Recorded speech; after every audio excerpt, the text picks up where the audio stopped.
Everything is bad. Poverty, pollution, war, inequality, demand, work, loss, genocide, prostitution, fakery, judgment, and whatnot. And why all of this?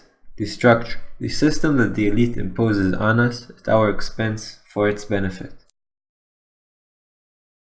Is there truth to this narrative? The way I see it, there are two options.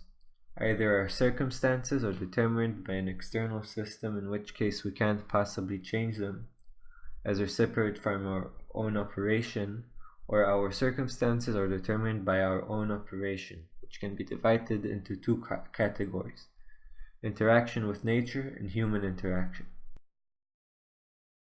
If the former is true, any kind of dissent is null, as it itself is part of the system. But if the so-called structure is rooted in the latter explanation, the only truth that narrative might hold lies within our interaction with nature being structural, and our interaction with humans being structural. Our interaction with nature is obviously structural. If anything, our scientific plane indisputably proves that. But nature's restrictions are rather absolute, in which case we can rule out an elite's control of them in order to derive benefit at our expense. Is our interaction with each other structural? The only laws we abide by when interacting are those set upon us via the aforementioned nature, and those reached via consensus, as in order for prolonged interaction to exist, it needs to be mutual.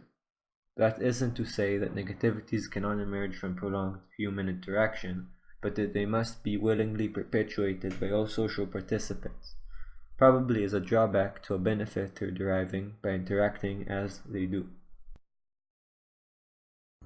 Proponents of structural subjugationism, my classification of the aforementioned approach, have argued that if we derive benefit from the way things are, as they separate our condition from our own doings, social change wouldn't occur, and evidently it has. I have always found this line of argumentation to be rather non sequitur. Does the fact that a shovel can ease the process of digging a ditch nullify the efficiency of a bulldozer? The way I see it, the way we interact, or in other words, our culture, is like the genome of an organism, which is our social organization.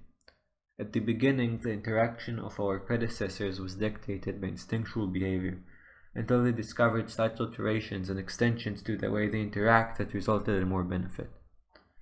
In order to maintain the benefits of an interaction, it must be performed repeatedly, as everything depreciates into nothingness over time.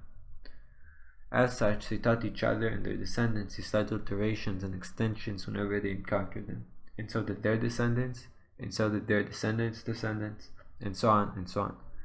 That's how the incomprehensible complexity of our current social organization came to be.